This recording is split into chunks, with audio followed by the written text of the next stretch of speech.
साल था 2008। दुनिया भर में बड़ी बड़ी कंपनियां डूब रही थी, बैंक फेल हो रहे थे। लोगों का पूरी जिंदगी का पैसा जो उन्होंने बैंकों पर भरोसा करके रखा था वो खतरे में था। इसी माहौल के बीच इंटरनेट पर एक आदमी या ग्रुप सामने आया। नाम सतोशी नकामोतो। यह सतोशी नकामोतो कौन था, कहां से था, आदमी था या औरत या पूरा ग्रुप था, यह आज तक कोई नहीं जानता। सतोशी ने इंटरनेट पर एक पेपर पब्लिश किया। पेपर का टाइटल था bitcoin a peer to peer electronic cash system. इसमें उन्होंने एक ऐसे डिजिटल पैसे का आइडिया दिया जिसे कोई बैंक या सरकार कंट्रोल न कर सके। एक ऐसा सिस्टम जहां लोग सीधे एक दूसरे को पैसा भेज सकें बिना किसी मिडलमैन के। सतोशी ने सिर्फ आइडिया नहीं दिया बल्कि इसको बनाने का कोड भी लिखा और 2009 में बिटकॉइन नेटवर्क को लॉन्च कर दिया। और फिर 2011 में वो अचानक गायब हो गए, एकदम से, जैसे कभी थे ही नहीं। आखिर ये बिटकॉइन है क्या? सबसे आसान भाषा में, बिटकॉइन एक डिजिटल करेंसी है, यानी एक ऐसा पैसा जिसे आप छू नहीं सकते, देख नहीं सकते, पर यूज कर सकते हैं। जैसे आपके पेटीएम वॉलेट में पैसा होता है या गूगल पे से आप पेमेंट करते हो, वो भी तो डिजिटल ही है ना। पर एक बहुत बड़ा फर्क है। कुछ लोग बिटकॉइन को डिजिटल सोना भी कहते हैं। ये एनालॉजी काफी सही बैठती है। सोचो, सोना इतना कीमती क्यों है? सोना दुनिया में लिमिटेड है। एपी जितना मर्जी खोद लो, एक लिमिट के बाद सोना मिलना बैंड हो जाएगा। बिल्कुल इसी तरह बिटकॉइन भी लिमिटेड है। सतोशी नकामोतो ने इसके कोड में ही लिख दिया था कि दुनिया में कभी भी 2 करोड़ 10 लाख से ज्यादा बिटकॉइन नहीं बनाए जा सकते। तो बिटकॉइन एक ही चीज में 2 किरदार निभा रहा है। एक तरफ ये एक करेंसी है जिसे आप चीजें खरीद सकते हो, पैसा भेज सकते हो।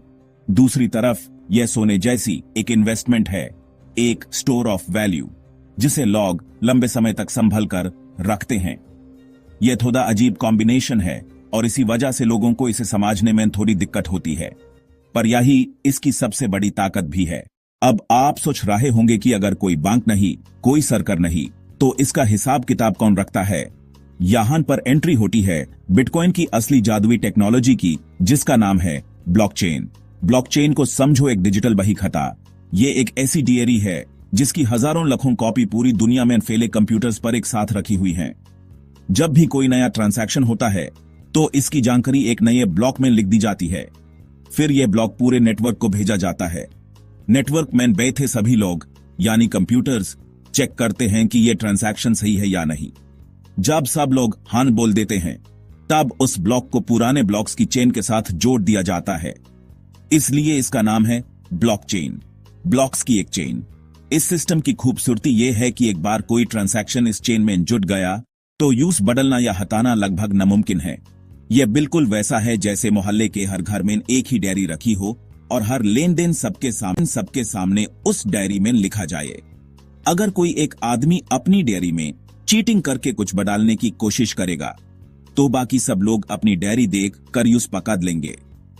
यह सिस्टम पूरी तरह से ट्रांसपेरेंट और सुरक्षित है। इसी टेक्नोलॉजी की वजह से बिटकॉइन को किसी बैंक की जरूरत नहीं पड़ी। आम आदमी इसका करेगा क्या? इसके कुछ खास कारण हैं। सबसे पहला और बड़ा कारण है इंटरनेशनल पेमेंट्स। अगर आपको इंडिया से अमेरिका में किसी को पैसा भेजना है तो आपको बैंक के चक्कर काटने पड़ेंगे, फीस देनी पड़ेगी और इसमें 2-3 दिन भी लग सकते हैं।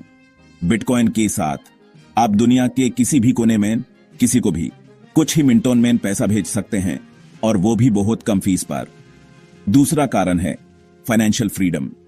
दुनिया में कई ऐसे देश हैं जहां की सरकारें ठीक नहीं हैं, बैंक अचानक बैंड हो जाते हैं या वहां की करेंसी की वैल्यू रात भर में गिर जाती है।